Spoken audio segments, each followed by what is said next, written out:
right. Welcome back to our new series. It is based on this book, which is called The Body Keeps Score by Dr. Bessel van der Kolk. I think he's Dutch. Nicely but done. Scott and I are going through this one for you guys. We don't recommend that it's not like It's not for everybody. it's not bedside reading material for sure. But really important things that we find are acknowledged. So we are only in chapter 2 at this point, but we want to pull out some things to be thinking of especially in terms of recovery. Mm-hmm. So I need to get there. It's a big book. It is. So this chapter is called Revolutions in Understanding the Mind and Brain.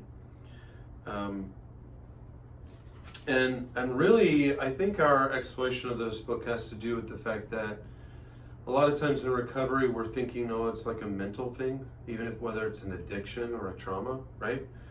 And really what the book is trying to point out that it's an all-body thing, Mm-hmm. right? It's all in. We're all in. Yep.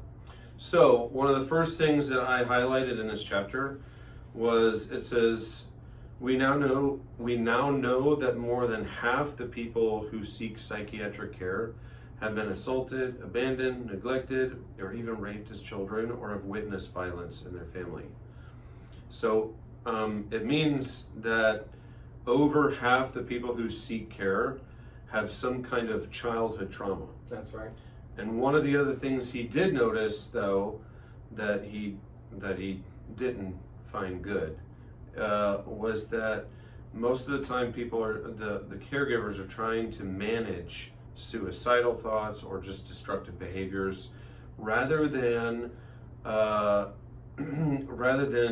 the positive, like accomplishments, victories, things that people love, Mm-hmm. what motivates them, what engages them, Mm-hmm. what makes them feel at peace.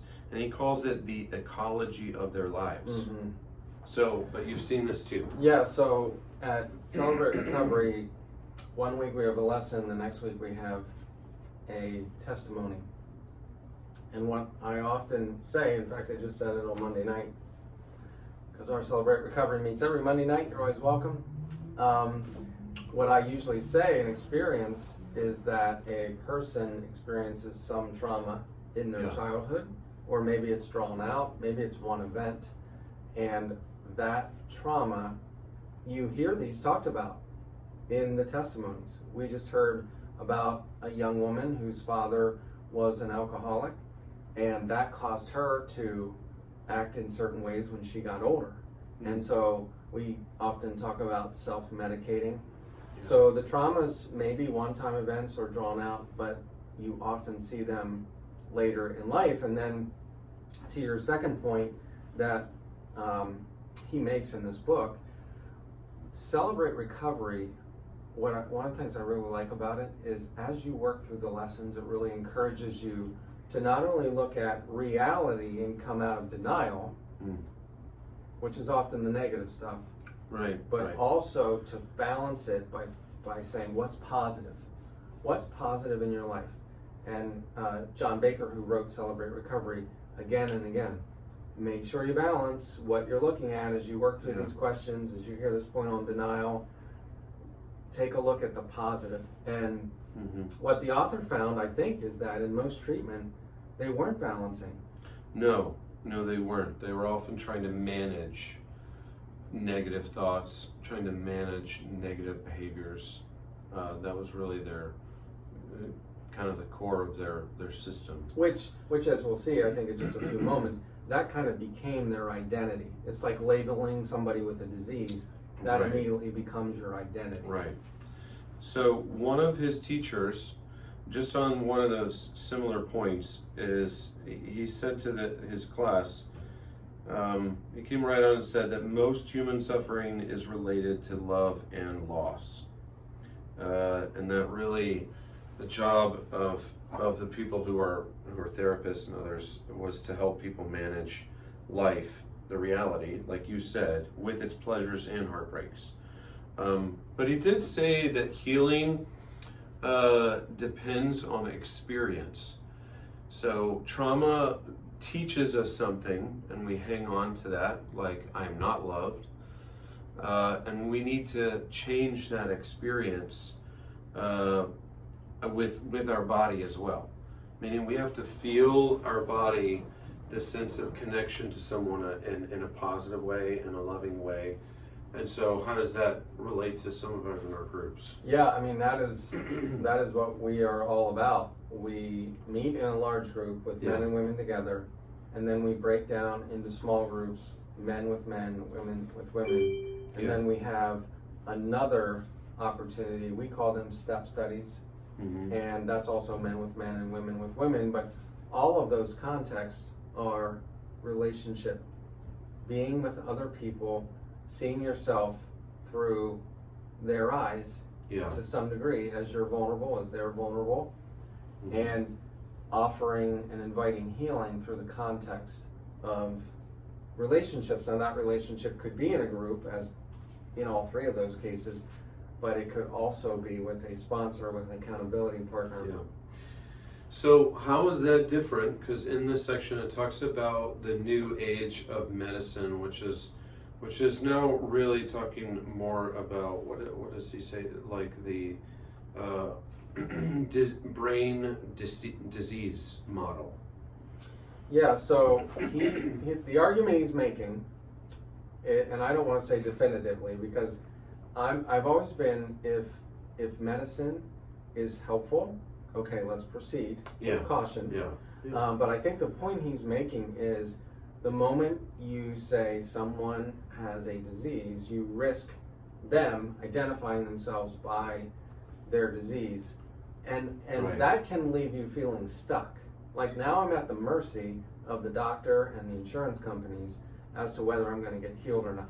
It's like if somebody says or somebody learns they have kidney disease, being in a relationship with someone, while it may be comforting, isn't going to heal your kidney.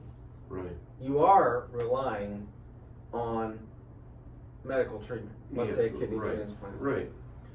But if you are struggling with anxiety, for example, being in a relationship, being in a small group where you can talk about it on a regular basis, can help you move forward in that anxiety. And kind of he affirms the talk therapy that's been around for almost 100 years, but he also is talking about experiencing, we were talking about like a dramatization. So I like to do this in counseling. I will ask a person, if it's only one person, I'll role play. I like role playing because it allows your body to relive the same experience. Now granted, it's a drama, you're making it up, but still you feel what you felt then and you relive it, but you feel it in a different way, experience it in a different, the positive outcome than what happened before. And so he's arguing that you can have positive experiences in which you can experience healing from them. Right.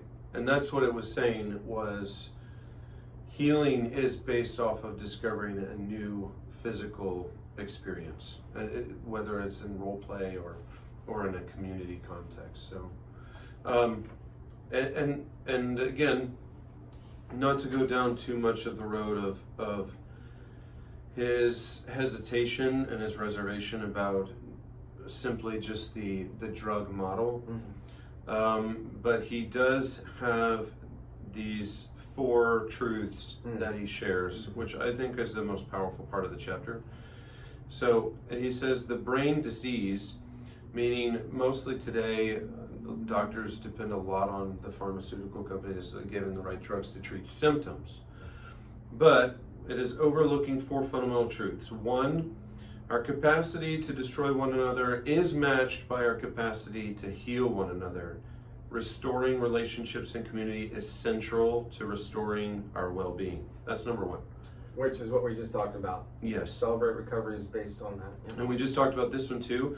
Language gives us the power to change ourselves and others by communicating our experience, like the role play, Yes. helping us to define what we know, finding a common sense of meaning. So, like we did for Man's Search for Meaning, are you finding the meaning that comes from the suffering itself? Okay, so number 3, we have the ability to regulate our own physiology. What does that mean? It means basic activities like breathing, moving, touching. Probably a lot of the strategies in the emotional intelligence book had a lot to do with healing as well. Just becoming more aware of some of the little things, like are we mindful of the kind of breath, or is it shallow? Are we picking up on nervous tics, that kind of thing in our body? So those kind of things as well. And the last one, we can change social conditions to create environments where we ultimately feel safe and can thrive. Because we don't want, he's basically saying, being a patient rather than a participant in one's healing process can separate suffering people from their community and alienate them from an inner sense of self. So once you label something as a disease, it's easier for you to separate yourself from the healing process that you can initiate on your own. Yeah. Because you're waiting now for a professional to do it for you. Like, oh, I have a disease, I need to see the doctor for that. One simple way in Celebrate Recovery that we try and keep it safe Yeah. is in the small group we have 5 rules. One of them is no crosstalk. Yeah. And at first this one really caught me off guard and I just didn't understand it. But the rule means when someone else is sharing, we may I not just shouldn't interrupt whenever I feel like it. like that. It's well put. And you just allow the person to talk, and when they're done, all you say is "Thank you for letting me share." Yeah. And you can't give advice. You can't give advice in those settings. So the why, it seems odd for us. Not we want to give advice, but we want to create a safe place where I can come. Right, and be a participant rather than only being a patient, I think. Yes. Trying to change that mindset for people. Like, oh, I'm going to be in this group and people can tell me the advice I need to hear. That's right. So anyway, those are some of just the major parts of chapter 2. We're looking forward to getting into some more, because what we are finding, or at least we love reading about the neurobiology stuff, because we're finding how woven together things really are in a way that I think honors God and it gives reason to why Celebrate Recovery looks the way it does, and so many other ways of healing that go along with this. So yeah, in the next couple chapters, he really dives into the neurology, parts of the brain, and what they're responsible for. Yeah. Really interesting. Yeah. All right, so we will look forward to sharing the highlights bit by bit from each of these chapters that hopefully will just inspire you and help be maybe some mental checks when you're thinking about, oh, I want to go to CR, or like I do or do not want to be a part of open share group. And that shows you the importance of community and safe spaces and things like that. So otherwise, we'll see you next time on the video, or especially at Celebrate Recovery itself. See you later. All right.